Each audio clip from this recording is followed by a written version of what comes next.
Enfocarte en encontrar lo que la vida te tiene como regalo, lo que la fuente, Dios, la energía, el universo desea de ti.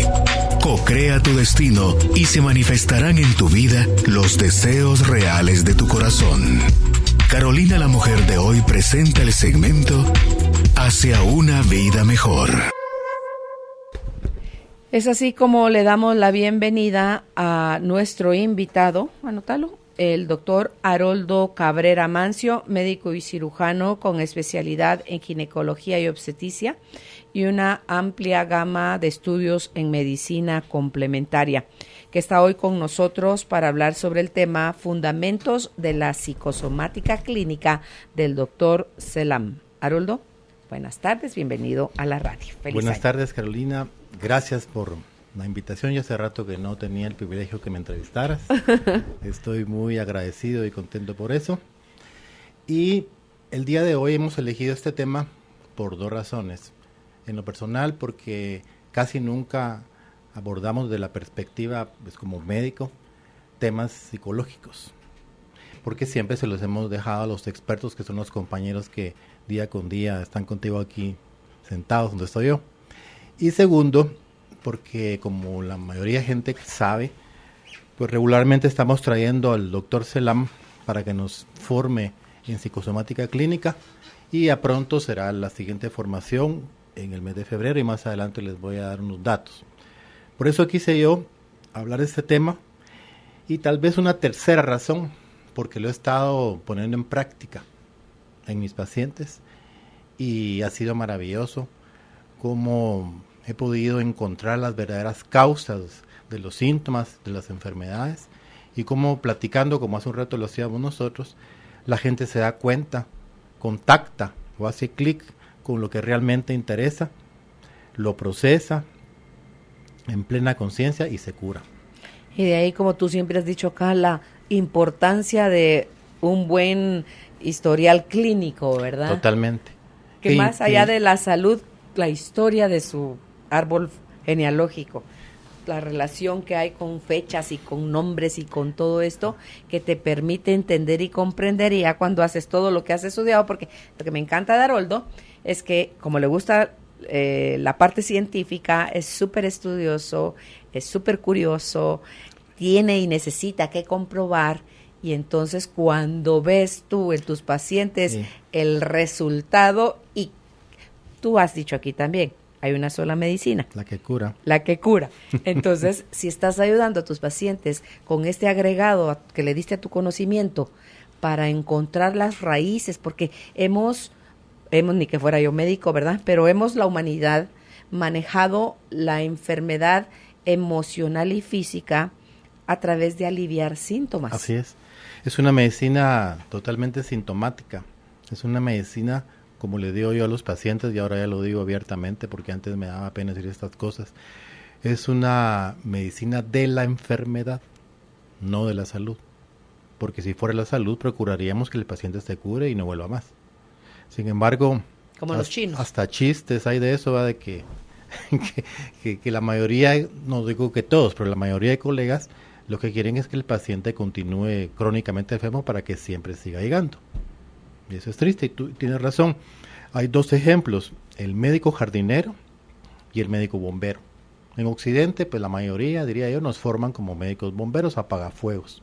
Cuando el paciente llega con el síntoma, simplemente le damos licencia para continuar y no nos vamos a las verdaderas causas. En cambio, los chinos trabajan para mantener a su paciente sano. Entonces son como jardineros porque abonan, cortan, mejoran a su paciente, de tal manera que si el paciente se enferma no les pagan. Es al revés que nosotros. Ojalá y algún día pueda dedicarme totalmente a ser médico jardinero. Pues en ese orden de ideas, la psicosomática clínica para mí ha sido una gran herramienta que se viene a sumar a todas las demás que, como todos ustedes saben y me han escuchado, pues ahí manejo donde yo trabajo. Y puedo poner muchísimos ejemplos, pero antes de eso yo quisiera contar un poco de quién es el doctor Selam y de dónde salió todo esto. Por cierto, hay un material que tenemos el día de hoy para ustedes, en donde con contenido. Tocamos este tema. Claro, contenido es la palabra que tienen que enviar, por favor, en mensaje de texto desde su celular al 5025. Quería yo contar que el doctor Selam nace en el año de 1955 en Argelia y luego es repatriado a Francia en el 63 y ya en Montpellier pues hace la licenciatura de médico y hace estudios de especialización en la psicosomática, que ya desde entonces es una ciencia totalmente válida y científica allá en Francia. Aquí ni sabemos todavía qué es esa palabra. Posteriormente, en su búsqueda personal de conocimiento, también es una persona muy inquieta. Hemos tenido la oportunidad de platicar y es alguien que no se conforma con lo que aparentemente se ve, sino que siempre está cuestionando. Y es por eso que en sus formaciones está innovando y siempre está ampliando sobre lo que ya dijo. Estudia fundamentos de medicina china, que sería la medicina energética. Estudia también la homeopatía. Estudia técnicas de relajación. Y es alumno de un personaje conocido en ese ámbito, que es el doctor Claude Sabat. Claude Sabat acuña un término, para los que hemos estudiado, que se llama la biología total. Claude Sabat es alumno del papá de todo esto, que también alguna vez trajimos acá contigo ese tema, que es el doctor Hammer, que es el padre de la nueva medicina germánica y que lamentablemente nos dejó el año pasado.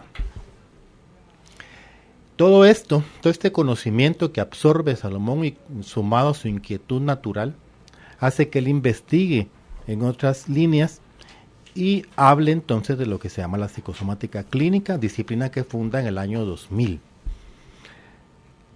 En el material que compartimos en contenido, yo traté de explicar un poco la diferencia entre varios términos que ustedes van a escuchar, lo que es la decodificación, la biodecodificación, la bioneuroemoción y la psicosomática clínica.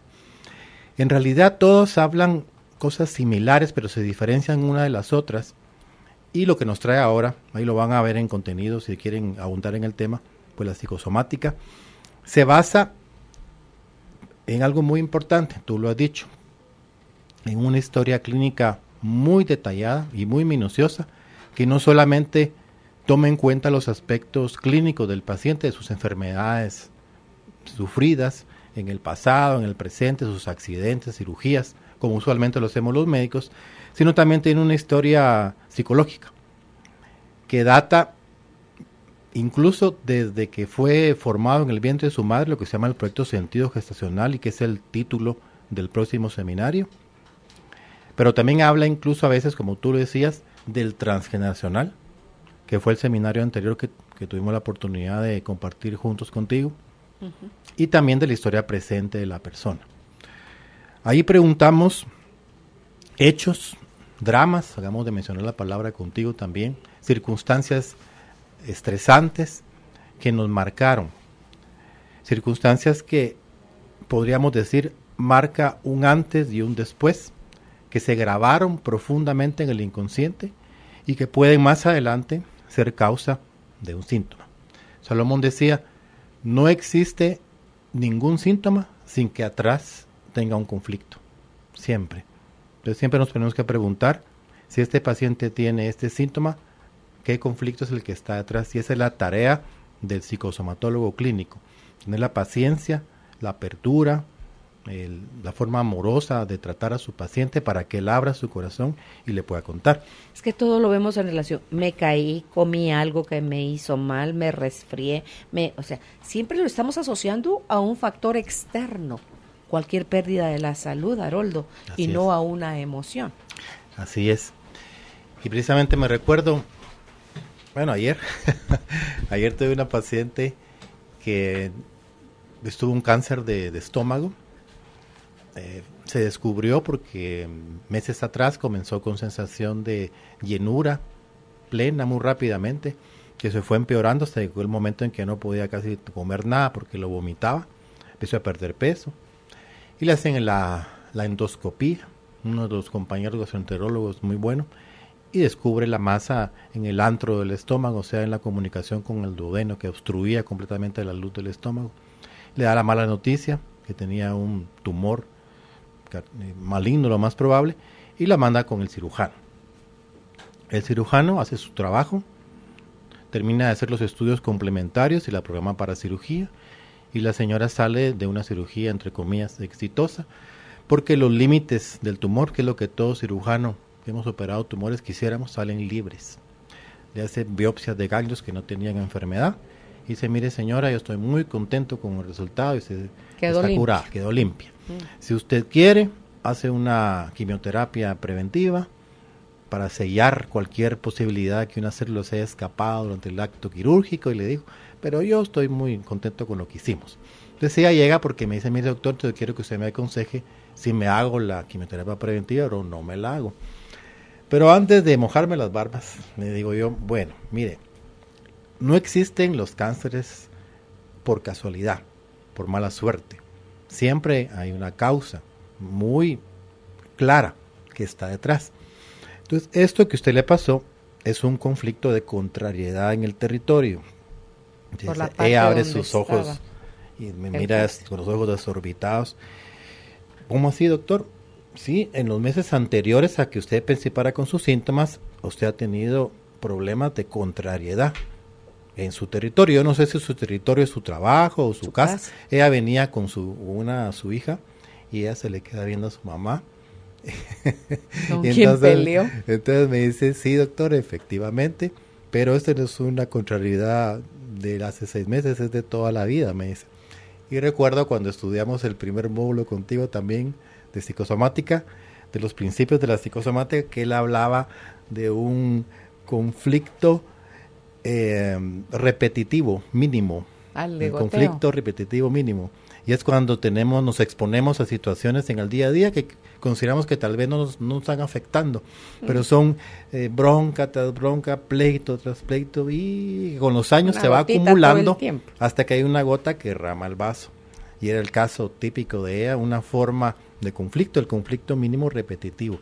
Se lo explico y me dice, sí, no ahondamos mucho en los detalles porque afortunadamente hoy, no como antes, pues tenemos una clínica de psicología, de estrés, en donde ella va a poder ahondar en los detalles, pero vivía en la casa de un alcohólico, su esposo alcohólico, un poco violento y qué sé yo, y todo lo que ustedes saben, lo que significa vivir en una casa de un alcohólico.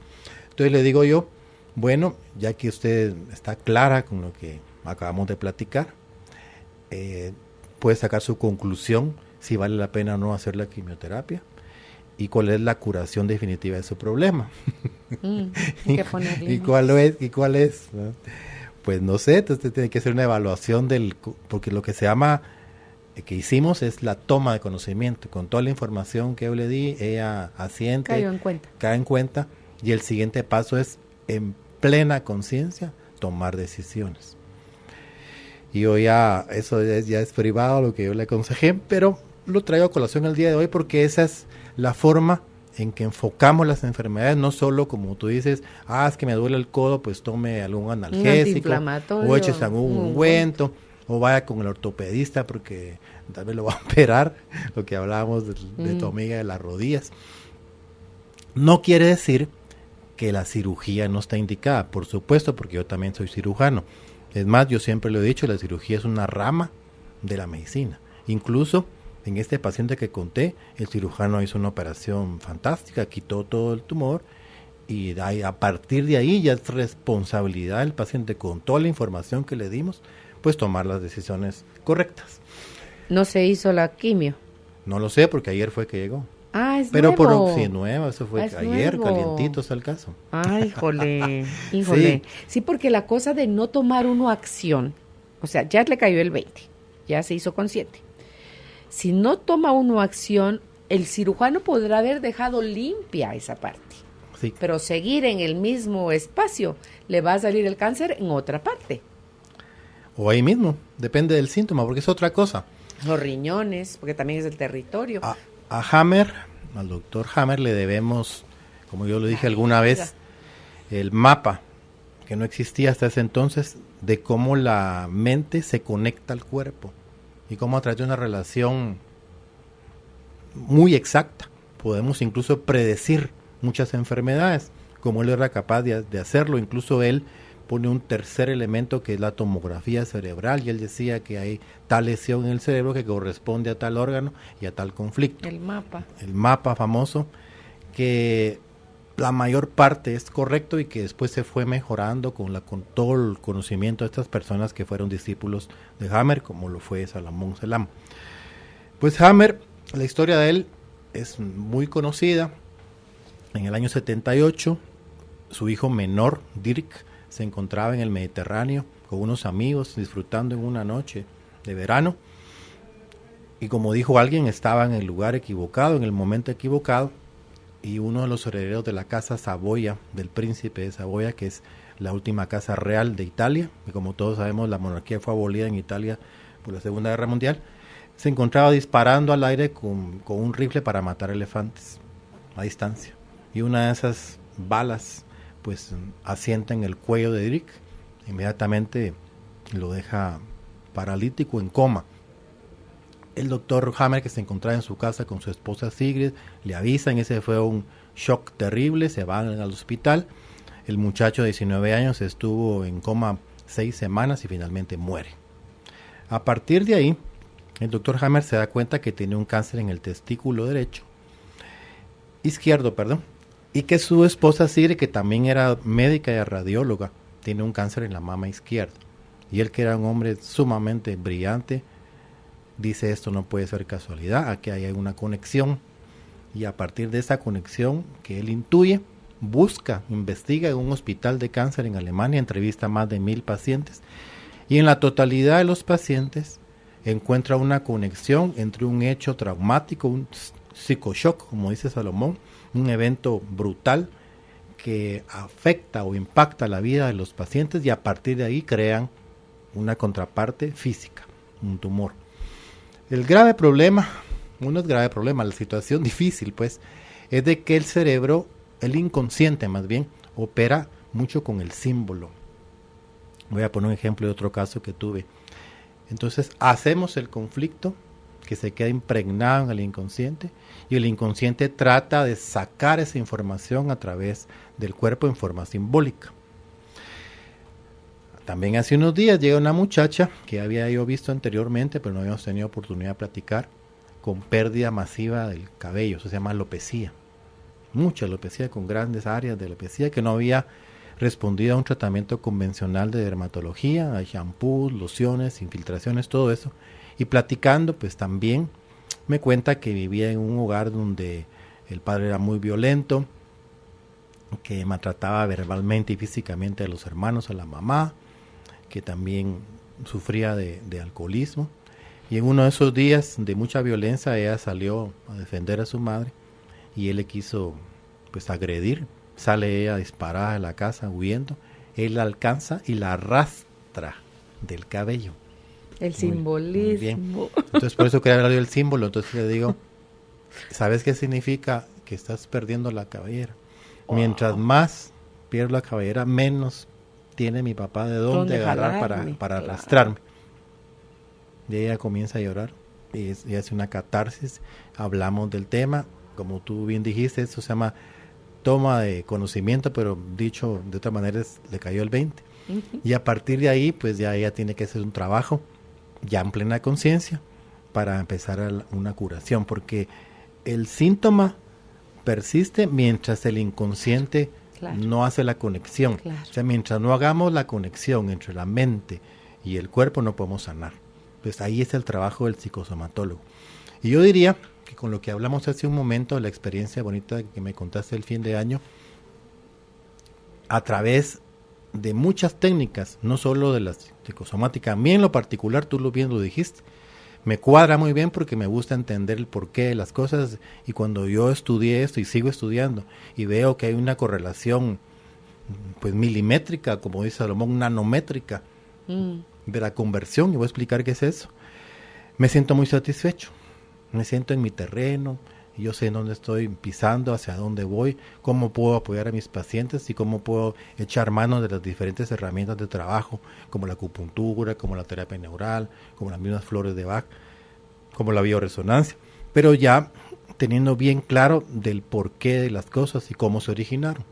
Por eso me siento tan bien, pero no quiere decir que es la única herramienta, porque también hay otras herramientas fantásticas y que tienen resultados maravillosos, como las constelaciones familiares de Per Hellinger, que dominan también mis colegas que trabajan aquí contigo en el staff.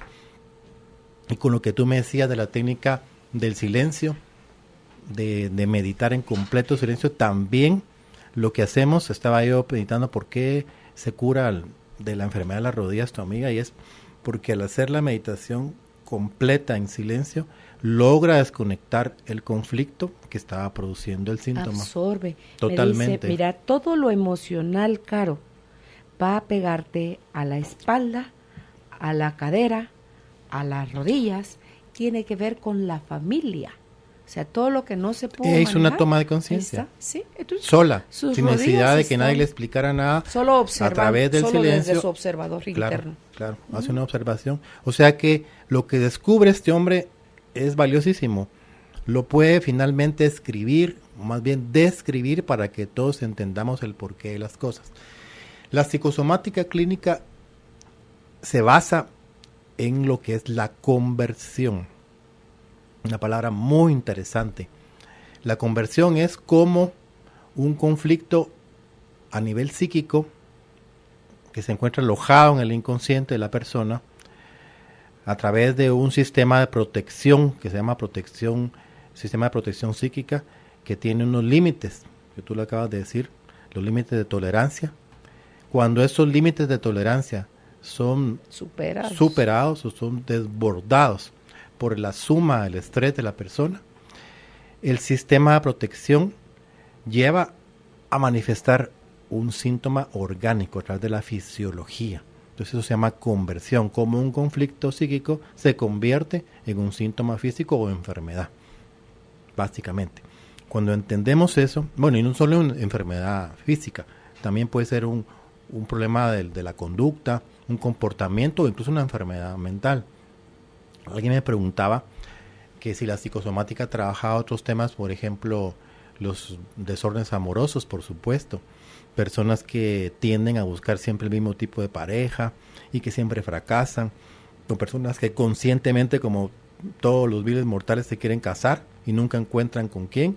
Y cuando están a punto de lograrlo, algo falla o ellos mismos se autoestorban inconscientemente y no logran su cometido. Uh-huh. Todo eso se estudia también a través del análisis de, por ejemplo, el transgeneracional, y encontramos que en algunas personas quizá tenían un gemelo en el vientre de su madre, ese gemelo muere y se sienten como que les falta esa parte, esa conexión con su gemelo, y nunca se enteraron de esto, y cuando están en el día a día, en su vida diaria, siempre andan buscando ese complemento y nunca lo encuentran porque nadie es exactamente como él, por poner un ejemplo.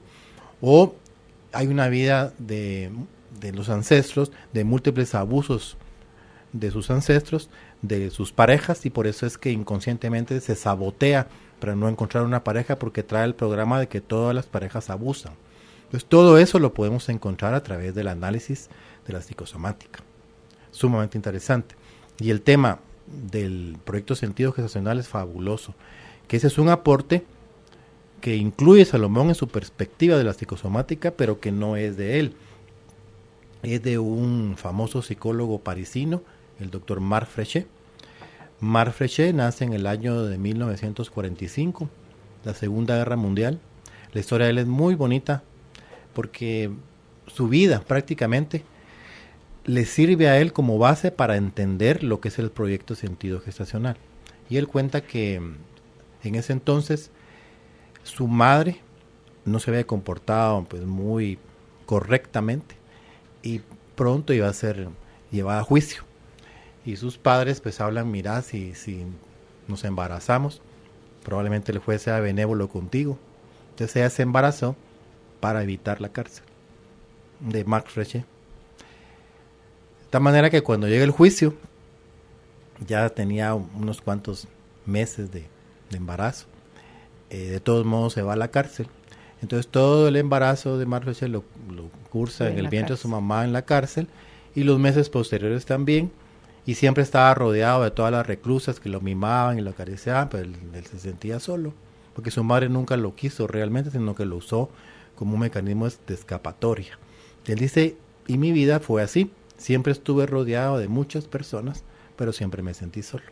Entonces cuando él analiza con su mente inquisitiva de psicólogo la situación, él encuentra que la razón de su vida está marcada por ese evento muy duro desde el vientre de su madre. Y a través del análisis de otros casos que fueron llegando poco a poco a su consultorio, él descubre de que 9 meses antes de la gestación, cuando nuestros padres o ya se conocen o quizás se van a conocer, ya hay algo inconsciente que se está moviendo, lo que están viviendo, lo que están sintiendo, las experiencias de todo tipo, que pueden marcar al futuro ser. No digamos todo el proceso del embarazo y los 2 o 3 años posteriores. Todo ese periodo se llama el proyecto sentido gestacional, y en sí mismo pues es un material fabuloso para encontrar correlaciones, conflictos que pueda tener la persona y que explique de alguna manera el porqué de sus enfermedades físicas, sus comportamientos repetitivos y sus problemas en su relación con los demás. Hablábamos con Judith antes de que tú vinieras sobre el caso, una historia de una mujer que pierde a su bebé, o sea, tiene pérdida primero, ¿verdad, Judith? Después, bueno, la cosa es que tiene un bebé que nace enfermito, se muere, y después se vuelve a embarazar, pero buscando que este nuevo bebé nazca en el mes en el que nació el otro, o murió el otro. ¿Nació o murió? Nació y murió. Wow. Entonces me hizo recordar cuando Salomón nos explicaba lo de la llanta de repuesto. Sí. Los hermanos que son llanta de repuesto. Sí. Cuando vienen con ese proyecto sentido de ven a suplir la ausencia que dejó tu hermano que murió, que me estoy acusando de no haberlo cuidado bien, y a lo mejor yo tengo una buena parte de la culpa de por qué se murió, que no fue así. Y ahorita es una intención premeditada, claro, de hacer esto, pero es también se llama llanta de repuesto. Sí, el hijo de sustitución. Entonces ahí entramos al tema tan interesante del síndrome adyacente, que ya lo tratamos 1 y 2 ahí contigo, que hay adyacentes verticales cuando hablamos de ancestros y hay adyacentes horizontales cuando hablamos de hermanos también. Todo ese tema es fabuloso, como algunas personas se sienten con tendencia a estar solas, que les gusta la oscuridad, que no son de muchos amigos, vestirse de negro, la forma en que duermen con las manos cruzadas sobre el pecho, que nos hace recordar pues la forma de una persona que yace en la cripta. En el ataúd. Entonces, todos esos son síntomas que podrían orientarnos a que la persona tiene un antecedente como el que acabas de mencionar, de un hermano probablemente. Ahora bien, la psicosomática como tal, bueno, la clínica, la de Salomón Selam, como yo mencioné al principio, nos sirve de base para hacer un diagnóstico preciso, un buen diagnóstico físico y un diagnóstico psicológico. Y en base a ese diagnóstico, ya cada quien, de acuerdo a su experiencia, pues va a escoger las diversas herramientas para trabajar con el paciente. Las constelaciones familiares menciono que no las manejamos. Yo he visto que es una herramienta poderosa de trabajo en la clínica psicológica, porque hay muchas personas que desconocen esos datos. Cuando hacen una constelación salen en el momento de la constelación. Se dibuja todo ahí. Ahí salen esos datos, esa información que está indudablemente en el inconsciente de la persona, pero que no ha logrado aflorar por esas barreras que el sistema general de protección hace. Porque tiene su cometido. Tenemos ese gran sistema que nos protege de que podamos sacar todos esos conflictos que están profundamente en el inconsciente, porque de otra manera nos volveríamos locos. Tan solo un 1% se hace consciente. Luego está el subconsciente, que está ahí debajo, y hasta abajo, toda la gran parte del iceberg es el inconsciente. Todo eso es lo que tratamos en la clínica, cuando se da la oportunidad de platicar con las personas, cuando también las personas están listas, porque ese es otro punto importante. Hay personas que están en una actitud de negación, donde solo quieren, insisto, pero sin decir nombre, licencia para continuar, quieren un medicamento que les quite el síntoma ya, y no están dispuestos a encontrar por qué tienen el síntoma, no se quieren curar, solo se quieren aliviar, quizás no están listos para entrar en un proceso de este tipo de sanación.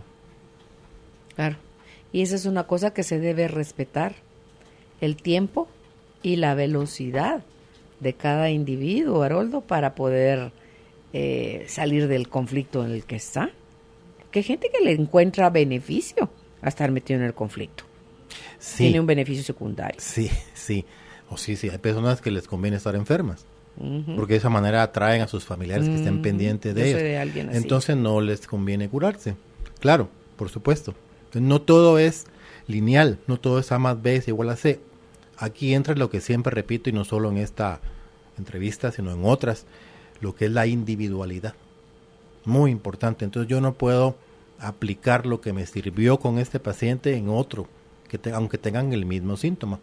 Porque son dos personas completamente distintas, con experiencias personales diferentes, con situaciones relativas a la gestación y el embarazo diferentes, y por supuesto con historias ancestrales diferentes. Entonces cada persona hay que tomarse el tiempo, escucharla, analizarla, encontrar los elementos importantes, hacer un diálogo profundo, abierto para la toma de conocimiento, y a partir de ahí ya individualmente ayudarla con otras técnicas que mencionamos para la toma de conciencia. Ahora, hablábamos también con Salomón, ¿te recuerdas tú del baile psicosomático? Y él ponía de ejemplo la famosa melodía de los del río, ¿no? La Macarena, y que la gente hace un movimiento con las manos y va subiendo las manos y después las va bajando. Estaba yo recordando eso en la mañana del baile psicosomático, e hice una publicación respecto a eso ahí bueno, Instagram. Porque finalmente tengo una red social, el Instagram, aunque no está en lo personal, el usuario se llama Psicosomática de Guatemala. He estado imbuido los últimos días en ese sitio, y he estado publicando, ya le agarré el gusto, conceptos de psicosomática, y entonces puse ayer el baile psicosomático, en donde tenemos que saber que el conflicto está íntimamente relacionado con el síntoma y que hay porcentajes. Entonces, si yo tengo un 80% de porcentaje de conflicto que me afecta, igualmente el síntoma está en un 80%. Pero si a través del tratamiento, de las herramientas terapéuticas, logramos una mejoría de un 40%, igual se refleja en el síntoma. Entonces ese caminar de hacia arriba y hacia abajo del síntoma y el conflicto es lo que se llama el baile psicosomático. Por eso es que algunas personas de la mano mejoran completamente y otras pues tal vez un pequeño porcentaje. Y también nos sirve, es tantísimo el tema largo, para hablar, por ejemplo, cuando son los desórdenes amorosos, del incesto simbólico. Era una pregunta que le hacíamos, mire, ¿y por qué algunas personas tienen fechas que coinciden y la señora está representando a la mamá del señor, y por qué se llevan bien? ¿Y por qué otras no se pueden ni ver? Entonces él explicaba por qué hay porcentajes. Porque en el primer caso, pues el porcentaje es un 10%, entonces logran el sistema básico de protección equilibrar ambas personas y se llevan bien. Y en otras el conflicto es de un 80% y no se pueden ni ver. Entonces todo eso, vuelvo a lo que dije en un principio, habla de la individualidad, de analizar, de poner atención, pero todo eso lleva tiempo. Lleva análisis, minuciosidad y mucha intuición. Eso también. Uno tiene que intuir, de estar constantemente, como decía, yo lo mencionaba, uno de mis maestros, el doctor Julio César Payán de la Roche, de terapia neural, que decía, usted tiene que sentir, me decía, y pensar al mismo tiempo. ¿Cómo, profesor? Para hacer las preguntas correctas. Si tú sientes, sí, entonces te conectas con la pregunta correcta, Haroldo. O sea, desde la intuición te guía eso. ¿Cómo? Claro, me dice, usted tiene que sentir y pensar. Sentir y pensar. Conectándote con el otro. Sí. Entonces, a través de ese ejercicio de pensar y sentir, yo diría que es como los que tocan, ¿te recuerdas tú de los órganos? Los primeros órganos de Juan Torres, que tenían los bajos en el pie. Entonces manejaban arriba el teclado y abajo los dos pies. Y le mando un saludo a mi primo Fito Alegría, que es de esa época, que nos ha deleitado tantos años con su órgano melódico. Entonces yo recuerdo esa escena de niño y me habla a mí de esa simultaneidad con que se deben dar todos los elementos para poder estar más certero en el diagnóstico y obviamente en la curación del paciente. Tenemos que dominar todo simultáneamente, ese es el secreto, sí. Que no es fácil. Sentipensar, más pensaría yo, escuchar, fíjate. Sentir y escuchar, pero no con los oídos de la cabeza, sino con los oídos de tu corazón. Ahí te viene toda la información, Haroldo. Y entonces ya puedes expresar con tu boca, obviamente con una mente enfocada también, ¿verdad? No, lo que pasa es que recuérdate que en mi trabajo como médico, pues, entre más herramientas terapéuticas tengamos a disposición, claro, pues más recursos podemos ofrecerle a la persona. Claro. De hecho, yo lo he contado. Estoy convencido que nací con ese proyecto sentido de ser médico. Recuerdo. Tú ya lo viste en tu transgeneracional, ¿verdad? Cuando lo estudiaste. Tal vez no, yo te diría que es de mi proyecto sentido gestacional, porque los primeros años de mi vida los viví. Lo del médico es lo del transgeneracional. Sí, los viví en Jalapa. Okay. Mi papá, que en paz descanse, el licenciado Haroldo Cabrera Enríquez, pues era fiscal del Ministerio Público, cuando antes era Ministerio Público y Procuraduría General de la Nación, no como ahora que todo ha cambiado. Y lo asignaron en Jalapa. Naciendo yo, nos fuimos para allá y entonces fuimos a vivir a la casa del doctor Antonio Carías, que era el médico del pueblo, que era uno de aquellos médicos de vocación, yo me recuerdo, viví los primeros 3 años ahí, en su casa, y tengo imágenes como flashes de cómo era la vida del doctor Carías, y llegaba con gallinas, llegaba con huevos, que la gente le pagaba porque no tenía dinero, salía de madrugada a atender emergencias, iba con su maletín, lo adoraba la gente. Lamentablemente, por causas totalmente desconocidas, pues él muere asesinado, truncada su vida de médico, pero eso pienso yo que me marcó, porque fue en los primeros años, cabe en el proyecto sentido, viví eso, yo miraba cómo entraba, salía, y cómo la gente lo miraba como que los podía ayudar, y cómo lo querían. Incluso te sé decir que he tenido el privilegio, la bendición de ver pacientes de esa época, ya mayores, de Jalapa, que llegan a la clínica, y cuando yo les cuento eso se ponen a llorar por el doctor Carías. ¿Y usted conoció al doctor Carías? Sí, es mi padrino. Bueno, porque don Antonio Carías es mi padrino. Entonces yo pienso que esa vocación pues la recibí en esos años, en los primeros años, que cae dentro de ese periodo del proyecto sentido, que marcaron mucho lo que yo iba a hacer más adelante. Todavía no he escarbado en el transgeneracional, pero sí estoy claro que esa experiencia en mis primeros años marcó mi vida. Entonces decía yo que como médico de vocación, uno tiene que estudiar, conseguir más herramientas terapéuticas y no conformarse con lo que le haga la universidad, para poder ayudar realmente al paciente. Y otra cosa, tener la sinceridad, la honestidad más bien, de saber los límites, de qué es lo que yo puedo y lo que no puedo hacer, y en el momento oportuno decir, mire, yo no puedo ayudarla, pero hay un amigo mío que es fabuloso y con lo que él sabe la va a ayudar también. Y creo que eso es muy importante en la profesión nuestra. Pero te decía yo, Sentipensar yo entendía al maestro, porque como médicos uno piensa mucho y estudia un montón, y la fisiología, y que la anatomía, que la bioquímica, y todos esos conocimientos que están ahí en la mente consciente, como una biblioteca, pues en un momento dado sirven. Y uno va escuchando que el paciente principió con pérdida del apetito, que después empezó con un dolor cerca del ombligo, que se fue yendo hacia el lado derecho. Entonces uno ya va pensando, eso suena como apendicitis aguda. Entonces eso de pensar, a eso se refería a él, uno lo debe de combinar con lo que tú acabas de decir, que es de sentir y escuchar, pero con otros oídos, ¿no? No con estos. Y al combinar todo eso, pues ya se hace la melodía de la curación, que es combinar las manos del órgano y los pies. Hasta ahorita no te has topado con algún paciente que elige no curarse, Haroldo. Sí. Te corté el trago de té. Total. Y va a darle un trago al té, Haroldo. Gracias por la pregunta. ¿Ah? Gracias por la pregunta, fabuloso, sí. ¿Verdad? Porque va de la mano con el caso que conté de la persona que me consultó ayer con la operación del cáncer de estómago. Aquí yo tuve la oportunidad de explicarle cómo ocurrieron las cosas, por qué se enfermó, y le di algunas pautas para que ella tome conciencia y decida qué va a hacer con su vida. Pues lo mismo me pasó años atrás. Yo no sabía, bueno, algo sabía, algo, no todo esto. Y llegó una persona muy especial.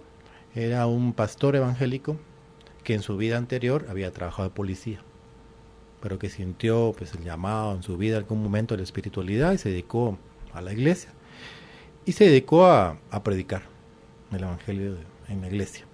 Pero era una persona muy sencilla, muy humilde, que tenía una formación bastante tradicional.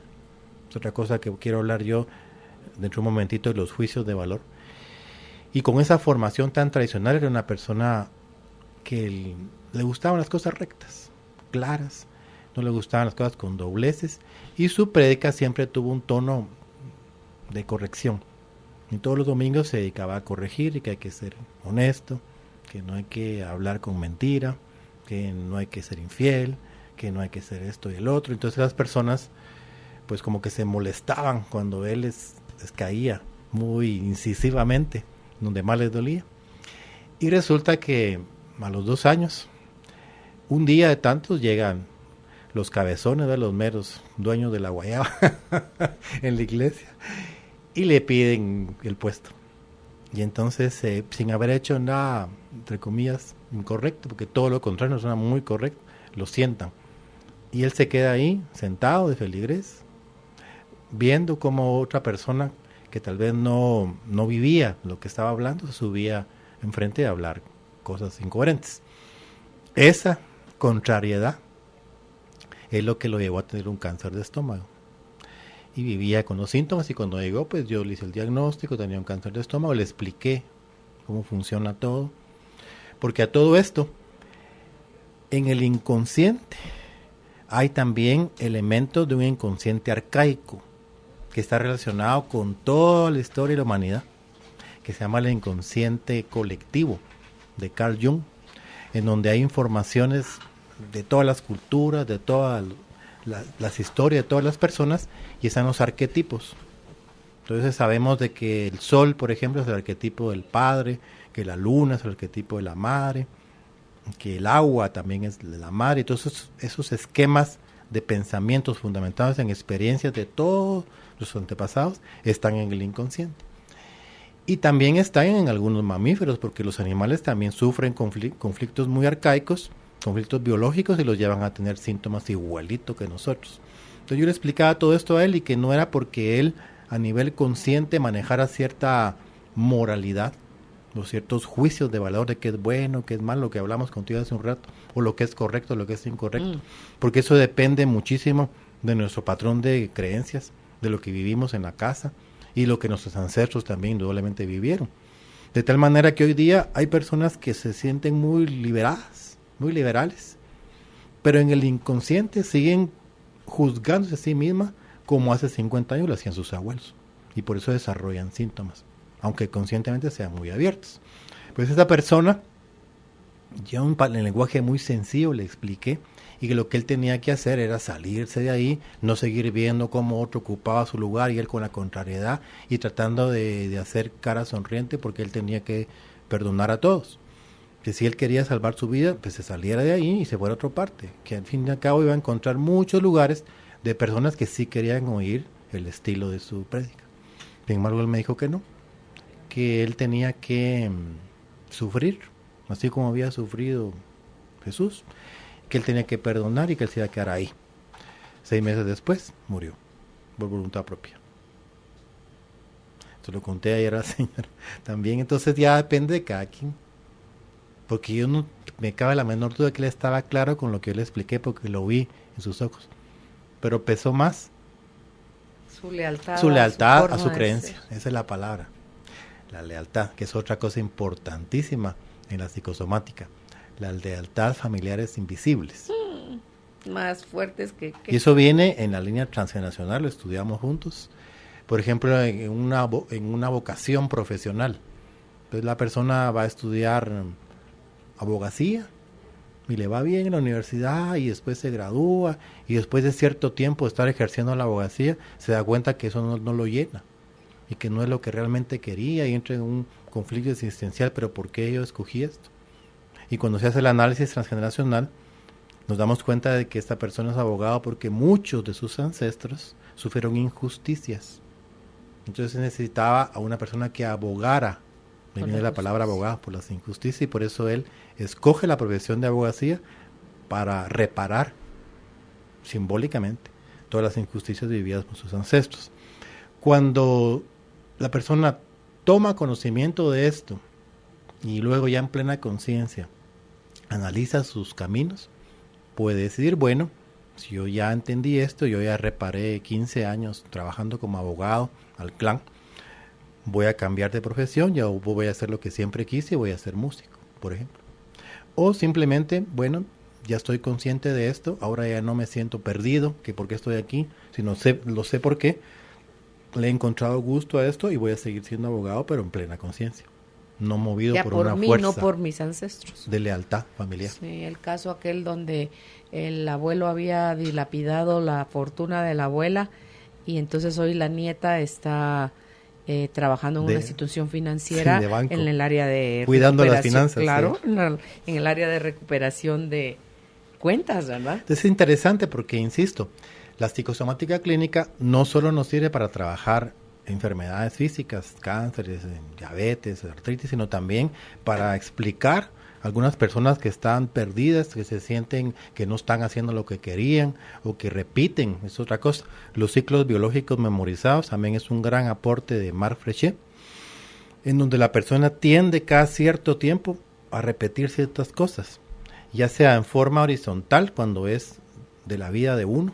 Por ejemplo, la madre tiene un conflicto a los 6 meses de embarazo y él hace un conflicto a los 6 años, a los 12 años, cada 6 años hace un conflicto. Y también cuando hay ancestros que tienen experiencias traumáticas que marcan al clan y la persona cada cierto tiempo, al aniversario de que ocurrió el drama, se enferma o tiene un accidente o una situación que él mismo atrae por esa conexión con el clan, por esa fidelidad al clan. Ahorita estoy sintiendo gente que está cayendo en cuenta de un montón de cosas, por que eso así van hablar comprendiendo por qué, ¿verdad? Tenemos preguntas, Judith. Sí, yo le recuerdo que hay un contenido que Haroldo comparte hoy con nosotros, donde usted va a aprender sobre la diferencia que existe entre la psicosomática, la descodificación, la bioneuroemoción y la biodescodificación. Parecen trabalenguas, pero son estudios que se han hecho sobre el comportamiento humano a nivel de la salud y la emoción, cómo está relacionada con nuestro cuerpo. Entérese usted de eso si quiere aprender un poquito más, enviando contenido al 5025 en mensaje de texto. Dice Judy, buenas tardes, tengo hipotiroidismo. ¿Con qué problemas está relacionado y qué recomendación me puede dar? Gracias, Dios les bendiga. Voy a responder muy sencillo, pero en realidad lo acabo de decir hace un momento. Un principio fundamental en psicosomática es que no hay un caso igual a otro. Tenemos que individualizar, hay que entrevistar a la persona, ver el contexto en el cual se da el hipotiroidismo, que puede ser, ya lo dije yo, de la historia personal, del gestacional o el transgeneracional. Pero básicamente podemos trabajar, por ejemplo, a nivel de funcionamiento. Eso es la fisiología. ¿Para qué sirve el tiroides? Recordemos que el tiroides sirve para mantener el metabolismo. Y el metabolismo puede estar acelerado o puede estar lento. La función del tiroides es mantenerlo estable, bajo ciertos límites de tolerancia. Produce la hormona tiroidea para que produzcamos la energía suficiente para mantenernos sanos y productivos. Pero cuando somos sometidos a un estrés desmedido, es un ejemplo muy general que estoy hablando, entonces el tiroides se sobreexige para producir más hormona tiroidea porque me está diciendo necesito más energía, necesito más combustible, necesito más rapidez. Entonces la persona se vuelve hipertiroidea funcionalmente para tener más capacidad de acción, para poder cumplir todos los elementos que tiene que cumplir en su día a día, porque está sobrecargado de estrés. Tiempo después, lógicamente es una glándula que tiene un tiempo de vida, se agota y empieza a producir cada vez menos cantidades de hormona tiroidea. Entonces la persona, después de estar un tiempo acelerada, cae al extremo opuesto y está lenta, porque el tiroides ya no responde normalmente a las exigencias que el cuerpo le pide. Es ahí donde entra el hipotiroidismo y es ahí donde la persona es diagnosticada en la clínica y donde le recetan, por supuesto, la hormona sustitutiva para que se equilibre. Acá en esto de el diccionario emocional dice que tiene que ver con el conflicto de proyecto sentido. No me esperaban tan rápido, o para que me quieran debo permanecer niño, voy a crecer más lento. O el conflicto de va todo demasiado rápido y debo frenar, o corro el riesgo de morir en el intento. Entonces todo, como lo ves, está en el contexto de tiempo. Entonces el tiroides maneja el tiempo. O está muy acelerado, o está muy lento. Es conflicto de resignación, de sentirse desbordado y de no poder huir. O sea, de no poder hacer todo. Claro. No, como me zafo de todo este quehacer que tengo que hacer, ¿no? Dice alguien más, gracias por el programa. En nuestra familia mi papá nos abandonó. Somos 3 mujeres y el menor es un hombre. Nosotras ya nos casamos y estamos haciendo nuestra vida, pero mi hermano de 30 años aún no define su destino, ni carrera, ni compromiso serio en pareja. Nosotros medio hablamos con mi papá cuando se deja, pero mi hermano menor dice no odiarlo, pero no querer saber tampoco nada de él. ¿Qué nos puede decir? Gracias. Interesante.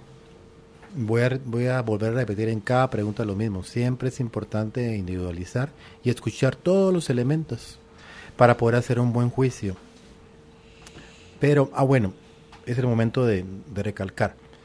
En una consulta de psicosomática clínica o en una consulta de constelaciones familiares, no debe existir los juicios de valor. Aquí nada es correcto e incorrecto, aquí nada es bueno, es malo, incluso juicios de moralidad, porque tenemos que entrar al inconsciente, y en el inconsciente únicamente hay conflictos, hay situaciones, hay dramas que la persona, de acuerdo a su contexto, tiene almacenada y no podemos dirigirla hacia un lado o hacia el otro. Y archivamos en símbolos también, Haroldo. En símbolos, en fechas, en números, en imágenes. ¿Te imaginas una persona que consulta por un cáncer de mama izquierda y le digo, ¿qué conflicto tuvo usted en los últimos 6 meses? Pues yo ninguno. Está muy bien, ningún problema en el trabajo, en la casa, todo perfecto. ¿Cuándo tuvo usted la primera noción del tumor? Pues hace 5 meses. ¿Y qué pasó 6 meses antes? ¿Algún evento traumático? ¿Algún problema? No, para nada. Solo que mi hijo se casó. Solo. Lo desprendieron de ellos. Solo que mi hijo se casó, pero yo estoy muy feliz, muy contenta. Pero mire, cuando él... Porque él se fue de la casa, ¿no? Sí, se fue de la casa.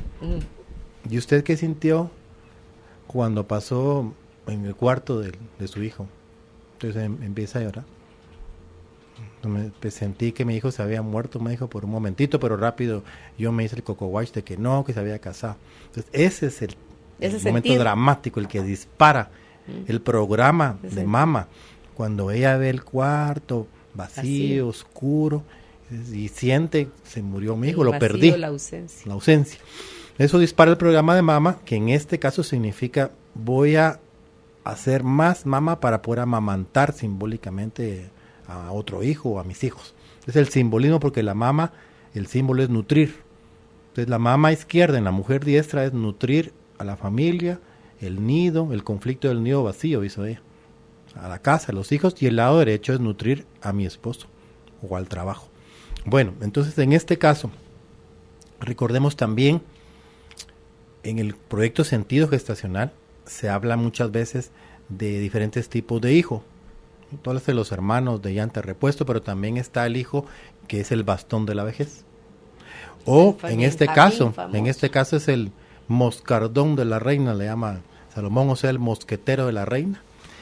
Y el proyecto sentido de esta persona, que es el varón, y supuestamente en nuestra cultura, pues el varón es el que protege a la mujer, como el papá abandona a su madre, pues el proyecto sentido de él es quedarse en casa para cuidar toda la vida a su mamá. Claro, todo eso es inconsciente. Todo es inconsciente, pero cuando uno platica, cuando le hace ver a la persona y la persona le cae el 20, me gusta la expresión, entonces puede hacer cambios y puede decir, bueno, ahora entiendo por qué, pero a partir de aquí voy a hacer mi vida y tomo una decisión para hacer el cambio.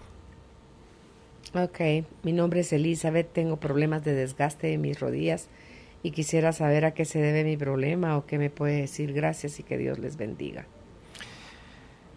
Igual que los seminarios de formación que tenemos con Salomón Selam, que este va a ser nuestro tercer seminario, voy a aprovechar si tú me das oportunidad, sí, por favor, para anunciarlo. Comenzamos el 21 de febrero. 22, ¿no? Jueves, viernes, sábado. Okay. Y medio domingo, del 21 al 25. Bueno, toda la información está ahí en el Facebook de IMC Cabrera Mancio. Y también está en el Instagram con el usuario Psicosomática de Guatemala. Esa es la información. Vamos a hablar del proyecto Sentido Gestacional. Y para ese seminario están invitados todas las personas que quieran conocer más de esto, buscar un crecimiento personal. Por supuesto, terapeutas, gente que trabaja con pacientes, médicos, psiquiatras, psicólogos. ¿Qué más diera yo? Que hubiera muchos psicólogos. Pero les quería decir que el doctor no solamente da seminarios, sino también ha escrito libros. Tiene más de 31 títulos, es muy prolífico su pluma y tiene muchos libros de huesos, de articulaciones. Y en un sentido muy general, el cartílago está relacionado con la valorización.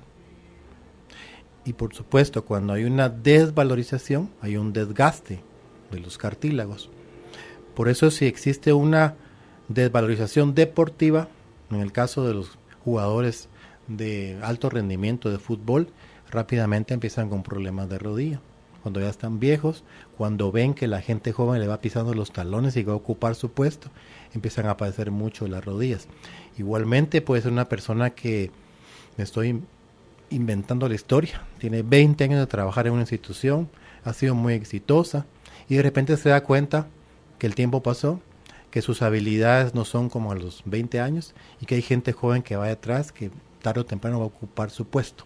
Entonces hace una desvalorización y probablemente una desvalorización a nivel de las rodillas o a nivel de otra parte del cuerpo. Hablan también lo de las rodillas, que falta humildad. También. ¿Verdad? No, también. No nos doblegamos ante la ley, o sea, a la autoridad. Somos falta resistentes a la autoridad. Sí. Entonces padecemos de las rodillas. Muy bien. Sí, entonces evalúe usted cómo está su vida, ¿verdad? Y ahí podrá ir encontrando las respuestas. Y eso es lo lindo, todos tenemos las respuestas dentro, Haroldo. Lo que no tenemos es deseos ni tiempo de escuchar y atender para tomar las decisiones que hay que tomar y los cambios que hay que emprender, ¿verdad? Porque eso es lo que te trae de regreso la salud a cualquier parte de tu cuerpo. Pues gracias, Haroldo, por haber estado con nosotros. Usted puede contactar al doctor Haroldo Cabrera Mancio si es a través de clínica. El teléfono es 2259-3232.